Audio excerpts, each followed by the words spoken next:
එයාට ගොඩාක් එහෙම ප්‍රාර්ථනා අදහස් අරමුණු තිබුණා. ඉතින් අර සාමාන්‍ය ජීවිතේ අතහරින බව දැනගන්නවා තමයි. ඒත් අර බුදුහාමරගේ දර්ශනයේ සත්‍යයිනේ. ඒ කියන්නේ බුදුහාමර දේශනා කරන්නේ ඌනාව උත්වාන ජහන්ති දේහං. ඔව් ඌනාව උත්වාන ජහන්ති දේහං. ඒ කියන්නේ ඉටු නොවුණු බලාපොරොත්තු සහිතව තමයි මේ සංසාරේ අපි මේ ජීවිතය අතහරින්නේ. එතෙක් අපිට ප්‍රාර්ථනා බලාපොරොත්තු අරමුණු තියෙනවා.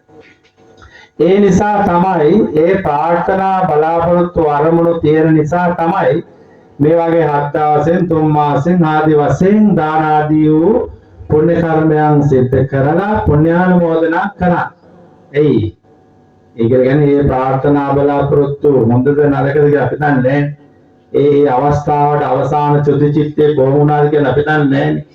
නේද? ඒ නිසා ඒ අවසාන චුති චිත්තය හොඳම යහපත් නම් භවය යහපත් වේ. භවය යහපත් වුණත් නැතත් මේ පුණ්‍යානුමෝදනාව සිද්ධ කරන්න යන්නේ නිසා.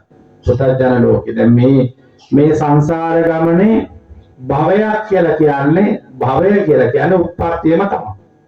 භවයක් කියලා කියන්නේ උප්පත්තිය. අර ඔකට හොඳ උදාහරණයක් කියනවා මේ භවය හරියට නෑ අර මනමාලයක් නම් මේ ජීවිතේ මනමාලයක් නම් මනමාලේ තමයි ඒක මනමාලයක් නම් මනමාලේ හැටියට තමයි කපදන්නේ භවය කියලා කියන උප්පත්තියක්.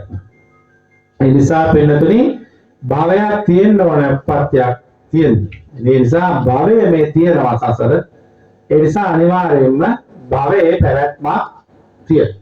ඒ නිසා අපි මිත්‍යා දෘෂ්ටිකව නෙමෙයි මිත්‍යා දෘෂ්ටික චින්තනයක් අපි තුල නැහැ. ඒ නිසා අපි දන්නවා මේ භවගාමී ජීවිතයක් තියෙනවා. ඒ නිසා මේ හැබැයි එකක් තියෙනවා ඔය වැරදි ආකාරයට ඒක අවබෝධ කරගෙන තියෙනවා මේ මැරිලා ගිහිල්ලා උපදිනවා කියලා. එහෙම එකක් නැහැ. එහෙම කාරණාවක් නෙමෙයි. මේ විඥාණය අපිට තියෙන පංචස්කන්ධයක් පින්නතුනි. ඒ පංචස්කන්ධය තුල තියෙන රූපය ඒක පේනවා අපිට. ඊළඟට වේදනා සංඥා සංකාර විඥාන. එතකොට මේ විඥානය කියලා කියන එක අපේ ශරීරයෙන් බැහැර වෙනවා. වේදනාව කියන එක තියෙනවා අපේ ශරීරේ. සංඥා කියන එකත් එහෙම්ම තියෙනවා. ඒවා බැහැර වෙන්න දෙයක් නැහැ ගන්න බැරුව යනවා. තේරෙනවද? එතකොට රූප වේදනා සංඥා සංඛාර සංස්කාර කියලා කියන අපි රැස් කරපු දේවල්. අපි එකතු කරපු දේවල්. අපි සංසාරේ කරපු දේවල් පින් කුසල් ඒවා. පරලොවෙදිත් මෙලොවෙදිත් සසර පුරාවට කරපු දේවල්. තේරෙනවද? ඒ නිසා ඒ ඔක්කොම මෙහි තියලා අර විඥාන ධාතුව බැහැර වෙනවා. ඒ තමයි විඥානය අර කියන්නේ මේ ආයු උස්මාච විඥාන. යදා කායම් යාන්තිම. යම් දවසක මේ කයෙන් ආයුෂයක් විඥානයක් බැහැර වේද අන්න එදාට මේ ශරීරය මේ බිම පතිත වෙනවා. එතනින් පස්සේ මේක තියෙන්නේ නැහැ. එතන ඉඳලා දිරලා යනවා. ඒ නිසා පින්නතුනේ විඥාන ධාතුව තමයි අර භව ප්‍රතිසන්දිය පිණිස බලපවන. දෙලේ විඥානයනේ කිලිටි කරගන්න එපා කියලා ඔය වාග්යතුන් වහන්සේ දේශනා කරන්නේ. ඒකනේ අපි කියන්නේ මතු පිටින් අපි කොච්චර දේ හොඳට කියන්න උත්සාහ කළත් අභ්‍යන්තරේ නරකනම් යහපතක් වෙන්නේ නැහැ. එහෙනම් පිරිසුදු වෙන්න ඕන අභ්‍යන්තරික ආධ්‍යාත්මික ශක්තියමයි. ඒ නිසා මේ සංසාර ගමනේ එහෙම ස්වභාවයක් තියෙන නිසා තමයි අපි පින් කරන්නේ. එහෙම ස්වභාවයක් තියෙන නිසා තමයි පින්නතුනි අපි කුසල් වඩන්නේ. එහෙම නැත්නම් පින් කුසල් වලින් වැඩක් තියනවද? වැඩක් නැහැ. ඒ කියන්නේ රහතන් වහන්සේ කෙනෙකුට සියලු ක්ලේශයන් ප්‍රහීන කරපු කෙනෙකුට පින් කුසල් වලින් වැඩක් නැහැ. දැන් මේ අපේ සංසාර ගමනේ මේ භවවල සමහර විට ඔය අජරාමරයත් ඉන්නවනේ. එයාලට පින් කුසල් වැඩක් නැහැ.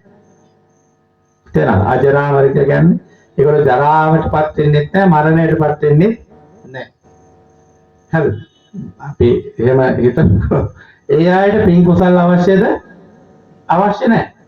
හැබැයි ජරාවටපත් වෙන මරණයටපත් වෙන ඇත්තන්ට පින් කුසල් ඒකාන්ත වශයෙන්ම අවශ්‍යයි පිළිතුර.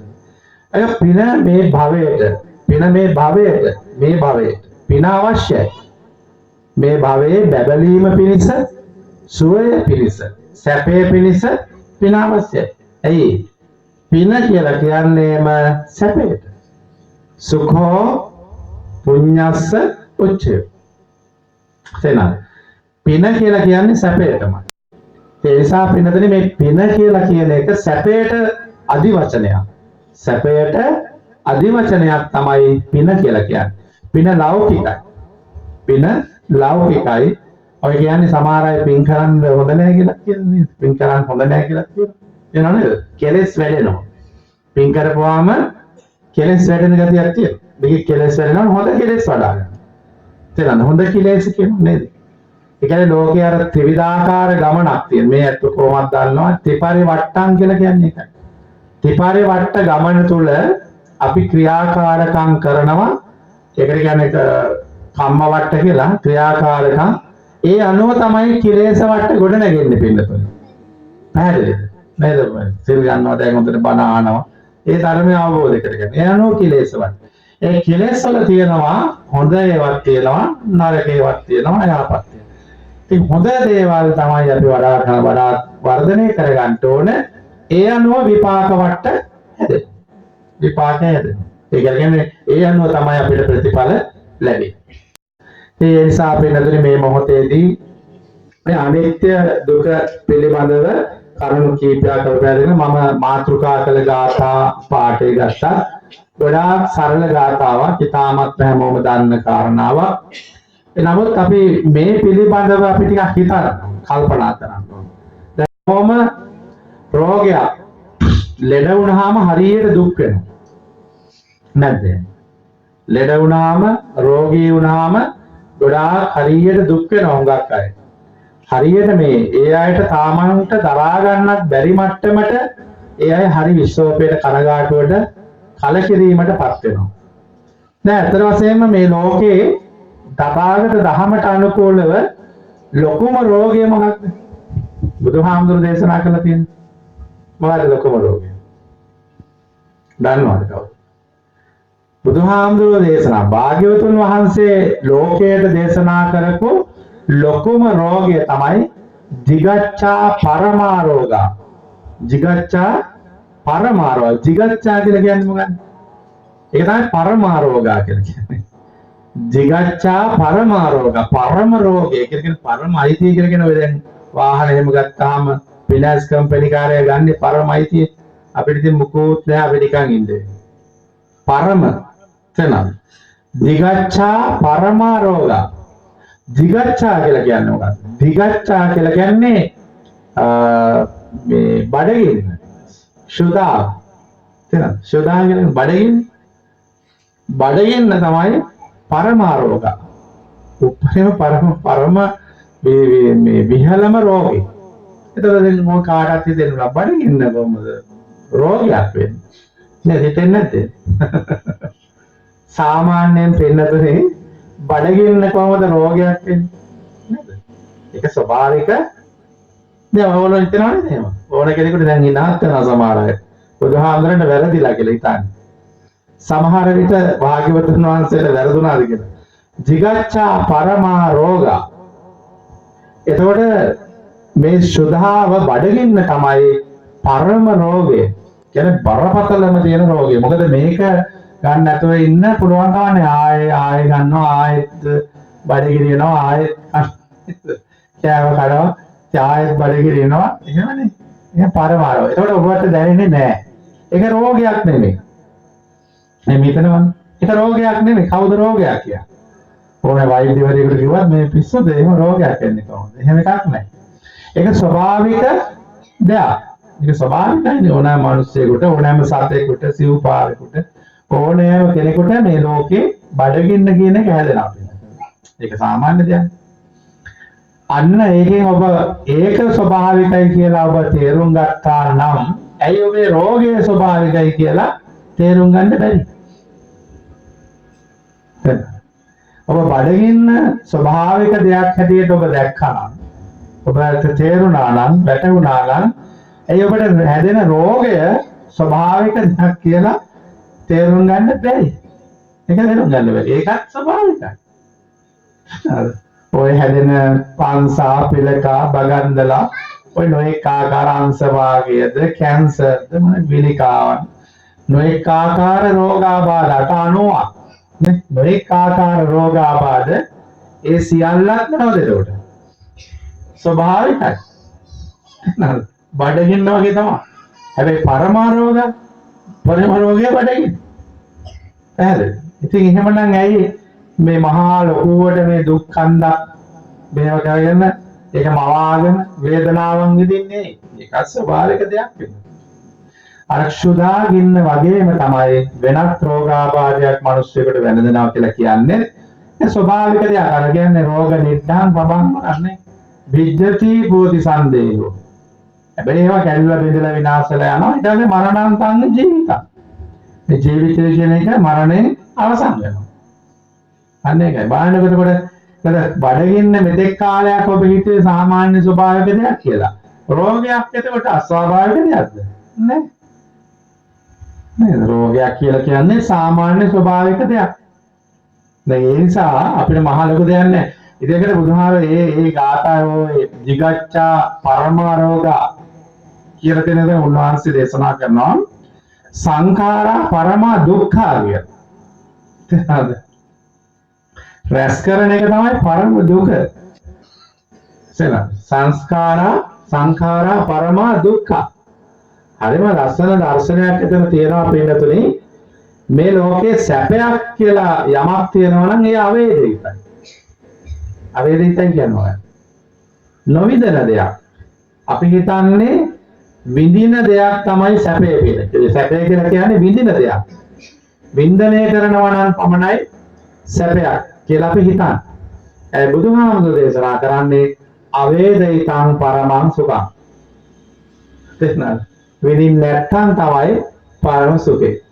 දැන් පිළිතුරේ එක කාරණාවක් වටහා ගන්න දහම ධර්මයේ හරි මේ බුදුදහම අති ප්‍රතිවිරෝධ දර්ශනයක්. තේරුණාද? මම මේ පැහැදිලි කරන්නේ මෙතන ටිකක් හොඳ මේ බණ දාන්න බණ අහන්න කැමැත්තක් තියෙන ඇත්තෝ ඉන්න හින්දා මම මේ කාරණා පැහැදිලි කරන්නේ. නැත්නම් වරදව වටහා ගන්න එපා. බුදුරජාණන් වහන්සේගේ දර්ශනය දහම හරි ප්‍රතිවිරෝධයි. ප්‍රතිවිරෝධයි කියලා කියන්නේ අඬනව නම් නොඅඬයි. අඬන තැන අඬන්න එපා. අන්න ඒකයි. අඬන තැන අඬන්න. ඊර්ෂ්‍යා කරනවා නම් මෛත්‍රිය කරන්න. ඊර්ෂ්‍යා කරන්න යන්න එපා. ක්‍රෝධ කරන තැන ක්‍රෝධ නම් අවෛරී වෛර කරන තැන අවෛරී වෙන්න. තනද වෛර කරන තැනට වෛර කරොත් වැඩක් නැහැ. හරි? බලන්නකො දැන් ප්‍රතිවිරෝධ දර්ශනයක් තියෙන. ඒ කරන දෙයට ප්‍රතිවිරෝධ දෙයක් තමයි බුදුරජාණන් වහන්සේ හැම වෙලාවකම උගන්වන්නේ.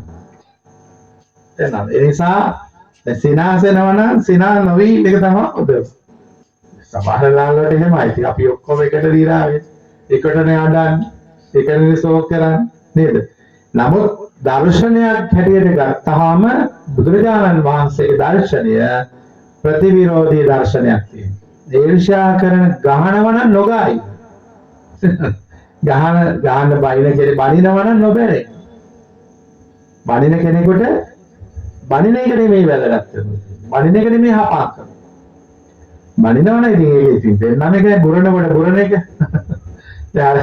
අපේ පන්සලේ ලොකු කළු බල්ලෙක් ඉන්න ඌ බුරනකොට එකෙක් වපුරන්නේ නැහැ. අන්න දර්ශනේ. මොකද කියන අනිත්‍ය දුවනවා. බුරනකොට බිරුවත් වැඩක් නැහැ. බුරනවා නම් තවත් කෙනෙක් බුරනකොට අපේ බුරනවා නම් ඒකේ කිසිම දාර්ශනික ස්වභාවයක් නැහැ පිට. බුදුදහම බුදුරජාණන් වහන්සේගේ දර්ශනයම ප්‍රතිවිරෝධයි. ඒ නිසා තමයි උන්වහන්සේ දේශනා කරන්නේ අවේදිතං පරමං සුඛං. විඳින් නැති එකම තමයි පරම සුඛය. විඳිනවා නම් ඒ විඳීම සැපයක් වෙන්න පුළුවන්. ඒක ටිකක් එහාට ගිහිල්ලා අවසානයට යනකොට මහා දුකක් බවට පරිවර්තනය වෙනවා. ඉස්සලා මොකින් ආරම්භ වෙන්න පුළුවන් සැපය. ඒ ආරම්භ වෙලා ඊට පස්සේ අවසානයට යනකොට ඒක මහා දුකක් බවට පරිවර්තනය වෙන්න පුළුවන්. මිනිස්සු කාට හරි ඊර්ෂ්‍යා කරලා කාට හරි බැනලා කාට හරි දොස් කියලා කවුරු හරි අවුස්සලා තියලා හරි සතුට වෙනවා. සතුට වෙනවනේ. හැබැයි ඒ සතුට බොහොම తాවකාලිකයි. ඒ ආපහු පෙරලා Tamanට විපාක දෙන්න පටන් ගන්නකොට බස්මච්ඡන්නෝ පාවකෝ, එහෙම කියන්නේ පව විපාක දෙනකොට අලුයට හැඟවුණු ගිනි පුපුරක් වගේ තමයි පින්නතුනි විපාක දෙන්නේ. තේනද? අලුයට හැඟවුණු ගිනි පුපුර අම්මලා දන්නවනේ, දැන් නම් ගෑස් ලිප නිසා ඒක දන්නේ නැහැ. ඉස්සර අලු තිබුණා ලිපේ, එහෙම අපි ගිහිල්ලා අත දාලා ගත්තොත් එහෙම ඒකේ තියෙනවා ගින්දර යට. අම්මලා දන්නවා ඒක. අලු යට ගිනි තියනවා කියන ගින්දර තියෙන බව දන්න නිසා ඒගොල්ලෝ ඒකේ පොඩි මේවකින් තමයි අයින් කරන්නේ. අපි ගිහිල්ලා අත දැම්මොත් 10 ගඩවල් වලට ගිනි දීප්පාම දුමක්වත් දාන්නේ. නිකාම් තියෙනවා. හැබැයි ඇතුලේ ගින්දර තියෙනවා. ඒ නිසා වෙනදේ මේ පව් කරනකොට අර මී පැණි වගේ කරනවා කියන්නේ මී වගේ එහෙම නැත්නම් මී පැණි වගේ එහෙමනේ කරන්නේ ධර්මය උගන්වන්නේ එහෙමයි. පව් කරනකොට හරි සතුටින් කරා. කවුරුත් මේ පව් කරනකොට මේ දුකෙන් වේදනාවෙන් කරන අය නැහැ. තේනද? පව් කරන්නේ බොහොම සතුටින්. පින් කරන්නේ අමාරුයි. පින් කරන්නේ බොහොම අමාරුයි. අදගෙන යන්නේ මේක නාවන්න බල්වරයි කරනවා. බොහොම අමාරුයි. ඕනනම් කතා කරලා බලන්න. අද තියෙනවා හොඳ පින්කමක් අපි යමු කියලා කිව්වොත් අර ඒකට නැඹුරු වෙච්ච ඒකට ටිකක් මේ කැමැත්තක් දක්වන අර සද්ධා සම්පන්න ගතිය, සද්ධා බීජන් සද්ධා නැමැති බීජ තිබෙන කෙනෙක් තුල ඒක තියෙන්න පුළුවන්. හැබැයි අනිත් කෙනෙකුට ආරේ අද මට රෙදිය හොදන්න තියෙනවා. අනේ මට හෙට ළමයා ඉස්කෝලේ යවන්න තියෙනවා. මොනවා හරි හේතු පාඩයක් දාලා යන්නේ නැහැ. හැබැයි වෙන මොනවා හරි අර යමක වරල්ල ගෙදර කාට බැනලා ඉන්න කියලා කිව්වොත් 10 12 දිනක එකතු කරගන්න පුළුවන්. තේනද? ඒක තමයි ස්වභාවය. ඒ නිසා මේ බුදුදහම කියලා කියන්නේ ප්‍රතිවිරෝධී දර්ශනය. දැන් මේ දුකක් ඇති වෙනවා නම් දුක නැති කරගන්න පුළුවන් වෙන්නේ. අමාද මාත්‍රකා කරන්නේ ඒක දුක නැති කරගන්න ක්‍රමවේදයක් බුදුදහම තුළ උගන්වනවා. බුදුහාමුදුරු දේශනා කරනවා. පිළිතුරේ තව කාරණාවක් තියෙන හොඳට ජීවිතේ මතක තියාගන්න. ඒ තාමත්ම වැදගත් කාරණාවක් තියෙනවා. ඔබ මේ ජීවිතයේ මේ පවත්වාගෙන යනකොට ගොඩාක් උදව් කරනවානේ හැමෝටම. ගොඩාක් අය උදව් කරනවා. නේද? උපකාර කරනවා. දැන් බොහෝ විට උදව් කරන දරුවන්ට උදව් කරනවා. ඒ වගේම ලේලිවරුන්ට, බෑනාවරුන්ට, මුණුබුරු මිනිපිරියන්ට, දරුවන්ට, යාළුවන්ට, මිත්‍රයන්ට අනන්ත අප්‍රමාණ ඔබ උදව් කරනවා. උපකාර කරනවා. තේරුණාද? භාග්‍යවතුන් වහන්සේගේ දර්ශනය තුල කියන්නේ ඔබ ඒ කරන එක උපකාරයක්වත් තේරුණාද? ඔබ මතකයේ තබා ගත යුතු නෑ කියලා. තේරුණාද? ඔබ මතකයේ තියාගන්න ඕනේ. හැබැයි ඔබට කවුරු හරි උපකාරයක් කළොත් ඔබට තමන්ට කවුරු හරි උපකාරයක් කළොත් ආන්න ඒක මතක තියාගන්න. තේරුණාද? පැහැදිලිද මම කියපු කාරණාව? මට කවුරු හරි උපකාර කරොත් මම මතක තියාගන්නේ මට මෙයා මේ උදව් කරා. තේරුණාද? ඒගොල්ලෝ කරපු උදව්. අපි කරපු උදව් ඔබ අපි යම් සමාජයට කරපු උදව් පුළුවන් තරම් අමතක. ඇයි හේතුව? හේතුව පින්නතේ ඉතාමත්ම වැදගත්. ඒක තමයි ඉතාම වැදගත්. මොකද ඔබ මේ සමාජයට කරන ලද උදව් මතක තියාගෙන ආයෙ පෙරලා උපකාරයක් නොවුනොත් ඔබ ඉතාම පීඩනයටපත් වෙනවා. ඉතාම දුකටපත් වෙනවා. ඉතාම වේදනාවක්. මම මේකට මෙච්චර කෙරුවා මට මේක මොනවත් කිරුවේ නැහැ කියලා. හරියම චින්තනයකට එනවා. ඉතාම බරපතල කලකිරීමකට යනවා. ඒ නිසා කවමදාකවත් දහම තුල උගන්වන හරිම ලස්සන දේ අපිට කරන ලද උදව්වක් අපි මතක තබා ගන්නවා මිස අපි විසින් කරන ලබන දෙයක් කවදාවත් මතකයවත් යන්නේ. මට මේ ඊයේ පෙරේදා හොඳ වැඩක් ඇත්තට මේ අපේ පන්සලෙත් වැඩ කරන බාසුන් නැහැ කෙනෙක්. එතන රුපියල් 5000ක් මට ගෙනල්ලා දුන්නා. මේ මුදලක් ගාණක් කියන මුදලක් කියලා කියන්නේ නැතුව 5000ක් මට ගෙනල්ලා දුන්නා. ඊට පස්සේ මේ මම අහනවා ඒ මොනවද දැන් මං කුස්සිය වැඩ කරනවා මේ මට ඉන්ද ගන්නවා ඔය අරවල නෑ අපේ හාමුදුරනේ මේ අපේ හාමුදුරගෙන් ගත්ත එකක් කියලා. ඊට වැඩ කරපු කාලෙක ඒ අතිරේකව ගන්න. මට සත්‍යෙම කියවත් මතකයක් තිබුණේ නෑ. කිසි සෙසකින්වත් මට එහෙම මතකයක් තිබුණේ නෑ. මම හරි සතුටු වුණා. මට ඒක අමතක වීම පිළිබඳව.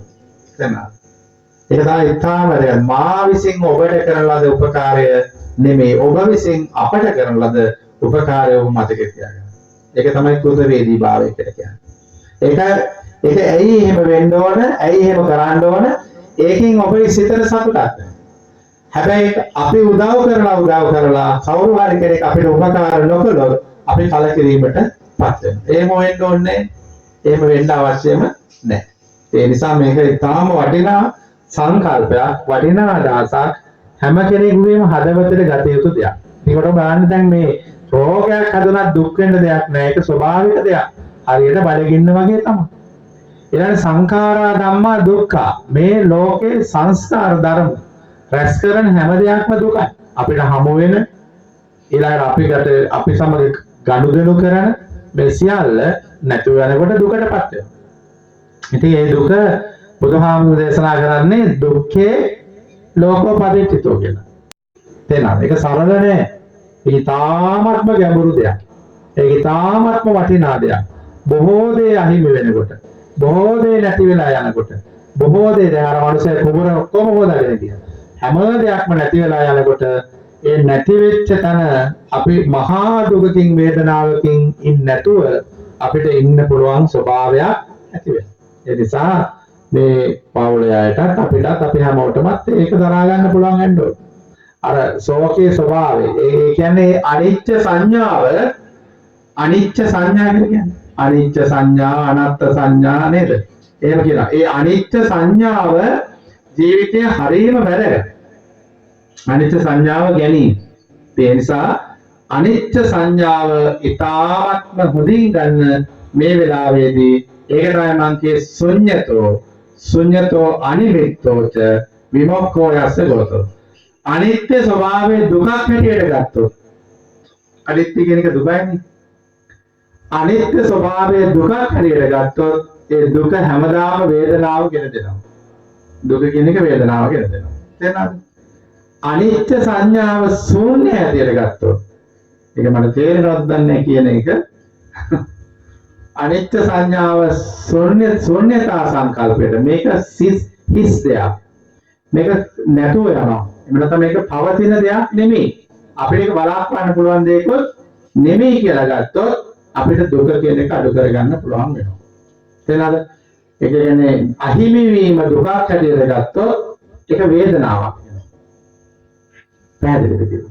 අහිමි වීම මොනවාරි දෙයක් නැති වුණා කියලා හිතන්නකෝ. දැන් ජීවිතේ නැති වෙන ඉතින් වටිනාම දේ ජීවිතේ. ජීවිතයක් නැති වෙනවා. අපි ජීවිතේටත් වඩා වටිනා ඒවා හැටියට සැලකන්නේ සමාජයේ රාන් රිදී බුදුමැණික් බොහෝ වස්තුව ජීවිතේටත් වඩා වටිනා දේවල් හැටියට සැලකනවා නේද? නේද? එහෙම සැලකනවානේ සාමාන්‍ය භෞතික ලෝකේ ගොඩක් අය. ඒතර ඒකක් නැති වුණාම කෙනෙකුට කොච්චර දරා ගන්න අමාරුද? කොච්චර අපහසුද? හැබැයි ඒකත් මේවා නැති වෙන සුළුයි, මේවා ශූන්‍යතාවයෙන් යුක්තයි, මේවා හිස් බවින් යුක්තයි කියන කාරණාට ආපුවාම අර මනසේ දුක කියන එක අඩු කරගන්න පුළුවන්. අනිත් එක තමයි අනිමිත්. අනිමිත් කියලා කියන්නේ නිමිති නොගැනීම තුළ තමයි දුක ගන්න පුළුවන් වෙන්නේ. දැන් මම අර ගොඩක් මතු කරපු මුලින් කියපු කාරණා තියෙනවනේ. අපි චරිතය සිහිපත් කරනකොට අපිට නිමිති ගන්නවා. නේද? මම ඔයකට උදාහරණයක් දෙන්නත් කියනවා වලට ගිහපාම කියන්න දේ උදාහරණයක්. දැන් සාමාන්‍යයෙන් පින්නතුනේ ඔය මලකෙවල් වල ගිහපුවාම තේනවද? අඬලා ඉන්නවා නේද? ඒ අඬලේක තරකට ගිහපුවාම අඬනවා. අර ඉතින් දැන් අය පොරොස් ව්‍යංජනේ හදාගන්න කොහොමද අපෝ කියලා සංඥාවක් නිමිත්තක් ගන්නවා. මොකද්ද නිමිත්ත? පොරොස් ව්‍යංජනේ. උන්දා හොඳට හදලා තියෙන එක. නිකන් බොරු නෙමෙයි ඇත්ත කතාව. ඕඩ තරම් මලකෙවල් වල ගිහින් මුන්ද තමයි හොඳටම ලැබරිය හැදුවේ. නිමිත්තක් ගන්නවා. ඒ නිමිත්ත අරගෙන තමයි ශෝකය ඇති කරන්නේ. අපේ චාරිකාවලට හැමදාම ආවා හැලප හදාගෙන ආවා. මේ අම්මා. එහෙනම් නිමිත්ත ගන්න එහෙම. ඒක නිමිත්ත අරගෙන අඬනවා. අඬන්නේ ශෝක කරන්නේ පැහැදිලිද? ඔය මලකෙවල් ගියා පොඩක් අහලා බලන්න ඔය කියන දේවල් වදාගෙන දඟලනවා සමහර අය ගිහුවාම නේද? සාමාන්‍යයෙන් මේකයි මේ මම කියන්නේ ධර්මානුකූලව මේක ඒක බදාගෙන ඇදුවට කමන්නේ අඬන්න ආය ඕන තරමක් ආය කියලා ඒක. අඬන්න නැතුව ඉඳී. එහෙම නෙවෙයි ඕනේ තරම් අඬන්න. දැන් නිමිත්ත කියලා කියන්නේ අන්න ඒකයි. නිමිති ගැනීම. නිමිති ගැනීම තුළ ශෝකයේ උද්දීපනය වෙනවා. ඒ ශෝකයේ උද්දීපනය තුළ අර අඬන්න ශෝක කරන්න වෙලපෙනවා. ඒක තමයි නිමිති ගන්නවා කියන්නේ. පැහැදිලිද? ආය මොකද ඕන තරම් ගිහිල්ලා ආලා බලන්නකෝ ඕල්ලෝ කියලා නැති වුණ තරම්. අප්පා ඉතින් මේ කවුද නේද එහෙම කියනවා. මම ඉස්සරහේ මා කියන්නේ කවුද ඉතින් ආ 11 සිට දාහනේ ළඟ ඉන්නේ කියලා. එහෙම කියන්නේ නැහැ ඉතින්. එන්න ඕනේ. භවන්ත ඉන්නවා. නිමිත්තක් ගැනීම තුල පින්නතුනේ ශෝකාග්නියක් මතුවෙනවා. ඒ නිසා තමයි භාග්‍යවතුන් වහන්සේ දේශනා කරන්නේ අනිමිත්ත. නිමිති නොගෙන ඉන්න. ප්‍රත්‍යඥ ලෝකයේ අපිට නිමිති නොගෙන ඉන්න අමාරුයි. නමුත් අනිමිත්ත සංකල්පයට අපි එනකොට අර දුක ටිකක් අඩු කරගන්න පුළුවන්. දැන් මේ ජීවිතේ උනත් ඔය සිහි කර කර අඬන්න පුළුවන් වුණා. එහෙම අවශ්‍ය නැහැ කියන්නේ මේක කියන්නේ. සිහි කර කර නිමිති අරගෙන යවන්න. මොකද ඒක ශූන්‍යතාවයක් ඇති කරගන්න. මේ සියල්ල දුකටපත් වෙන දන්නේ නැති වෙන සුළුසුමයි. අපි මේවායින් අනිවාර්යයෙන්ම වෙන් වෙන්න ඕන. කවදාවත් ඒක සදාකාලිකව පවතින දෙයක් නෙමෙයි. ඒක අපි අනිවාර්යයෙන්ම දැන් මේ අයත අතීතයේ ඉඳලා අද දක්වාම ගත්තත් අනාගතයේ ගත්තත් තවත් වසර 50ක් 100ක් විතර යනකොට මේ ස්ථාන අපි කවුරුත් නැහැ. අපි කවුරුත් නැහැ. තවත් අලුත් පිරිසක් මේවා ඉඳී. නේද? ඒකනේ ස්වභාවය. ඒ නිසා අර අනිමිත්ත ශුඤ්ඤතෝ අනිමිත්තෝච විමුක්ඛෝ යස්ස ගෝචරෝ භාග්‍යවතුන් වහන්සේ දේශනා කරන අන්නේ වගේ ශූන්‍යතාවයෙන් සහ අනිමිත්ත ස්වභාවයෙන් යම් කෙනෙක් විමුක්තිය ගොදුරු කරගන්නට එවල ස්පර්ශ කරන්නට ඒ ප්‍රවේශයට පිවිසෙන්නට යමෙක් උත්සාහ කරයි නම් ආනයා නිවුණු විදුණු කෙනෙක් වඩපත් වෙනවා. තේනද? එහෙම චරිත තියෙනවා. ඔබ නැහැ කියලා කියන්න එපා කවුරු. පැහැදිලිද? එහෙම චරිත ඕන තරම් මේ පුතර්ජන ලෝකයේ ඕන තරම් තියෙනවා.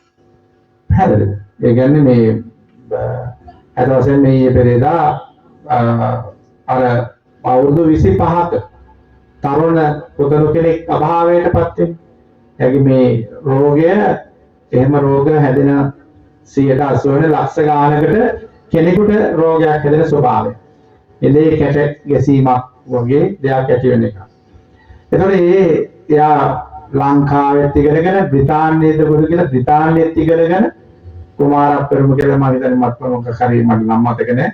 ඉතින් තාම ආයෙක තමයි. ඉතින් අන්න බලන්න මේ අවුරුදු 25යි.